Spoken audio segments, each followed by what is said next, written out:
Bel Air Elementary School Bulldogs. It's Mrs. Whitescarver again, and I'm returning to read you another story. This one is by Jan Brett, who most of you know is my favorite author and illustrator. And since Easter is just around the corner, I chose to read The Easter Egg.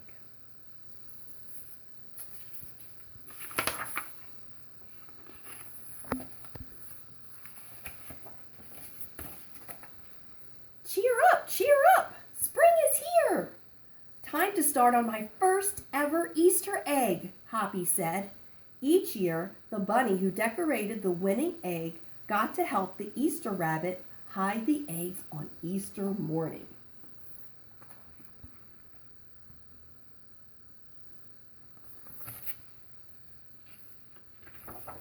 Remember, friends, there's also stories on the ends. Hoppy had been dreaming about being that bunny all year long. Now it was time to get started. Everywhere Hoppy looked, rabbits were working on dazzling eggs. I need an amazing idea, he thought. Hoppy spotted Flora Bunny planting spring wildflowers in her eggs. The Easter rabbit will love those wonderful colors, he thought, and started picking flowers for his egg. Here's a basket for your flowers, Hoppy, Flora said.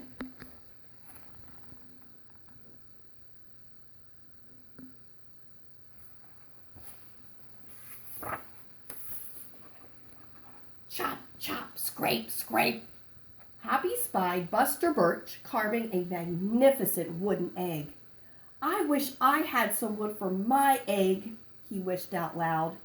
Here you go, Hoppy, Buster Birch said, and he put a smooth, round piece of wood in Hoppy's basket. Thank you, Buster, Hoppy said.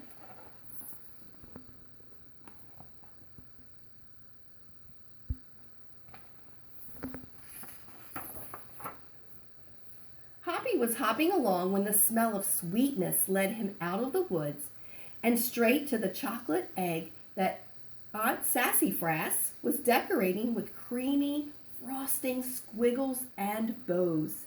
Hello, Hoppy, she said, and she put some chocolate squares in his basket. Hippity hop, Hoppy exclaimed. I'll make the Easter rabbit a chocolate egg so sweet it will make his whiskers tingle.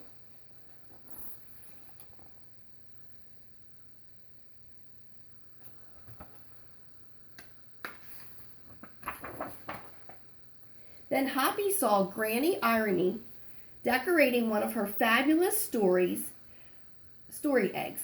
First, she traced a design on the egg with a special tool. Then she dipped the egg in pots of yellow, green, orange, and red dye, adding to the design each time. Hoppy couldn't believe his eyes. Never make an egg that beautiful, he told Granny Irene. She smiled. Try, she said, giving him one of her special tools.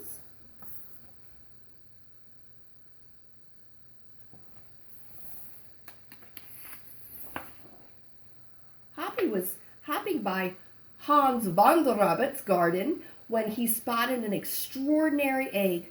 Hans was painting a portrait of the Easter rabbit so real that he looked alive. Fantastic, Hoppy exclaimed. Thank you, Hoppy, Hans said. Why don't you make a painting on your egg? He gave Hoppy pots of paint and a fine brush.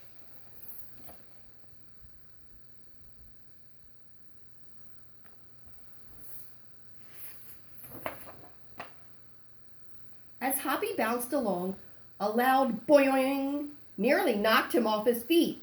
It was a whirling, twirling mechanical egg. Oh, Hoppy said, that's an unusual egg. Would you like to make one? Roberto asked. Hoppy tried hard, but the harder he tried, the more parts and pieces piled up around him. Thank you, Roberto, he sighed, but I think I better make the egg that is right for me.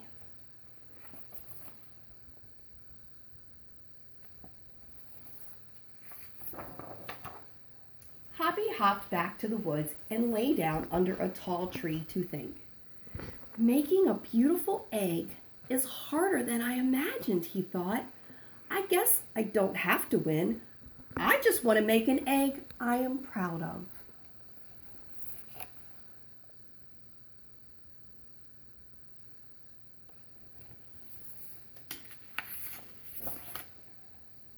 Suddenly, the woods rang with the squawking of birds sounding an alarm.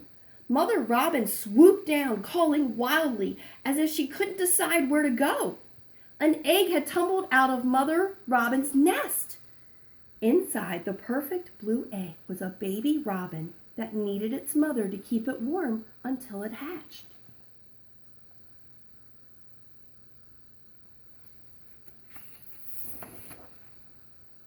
Hoppy knew what to do. He sat down carefully and covered the blue egg with his soft, warm fur. "I'll take care of you the best I can," he whispered. Relieved, Mother Robin chirped and settled down on her 2 other eggs.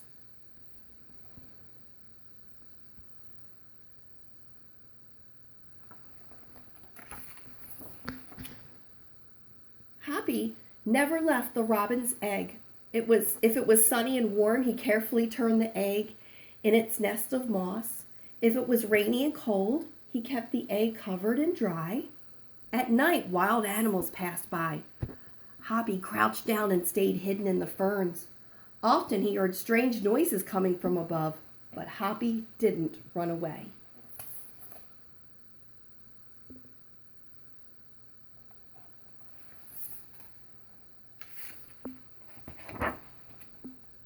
Every day the rabbits worked on their eggs. Tadpoles turned into frogs, buds swelled into leaves, and Easter came closer and closer. Finally, it was time for the rabbits to take their eggs to the glen. They had forgotten all about Hoppy, who was quietly sitting on the blue egg under the tall tree in the woods.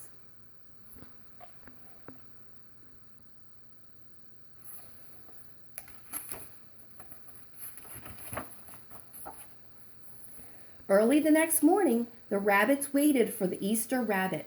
Suddenly, a beautiful wagon rolled toward them out of the mist and stopped. The Easter bunny stepped down from the wagon and admired the decorated eggs one by one. "You have brought me the most beautiful eggs in the world, but a very special one is not here," he told them. The rabbits were puzzled. Whose egg could it be?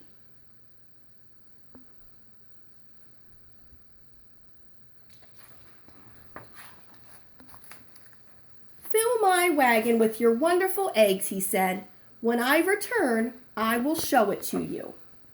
And he disappeared into the woods.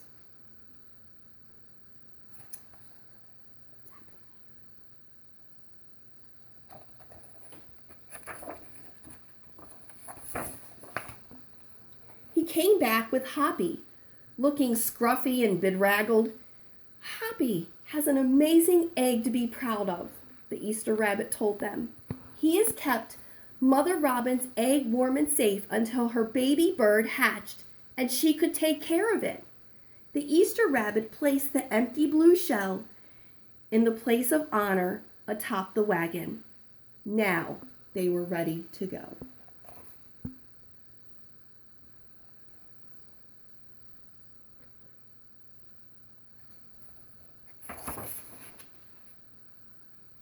The rabbits cheered for the egg that had surprised them all.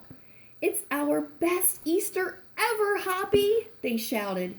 Then the brave little bunny and the Easter rabbit rode off together to hide the eggs for girls and boys to find on Easter morning.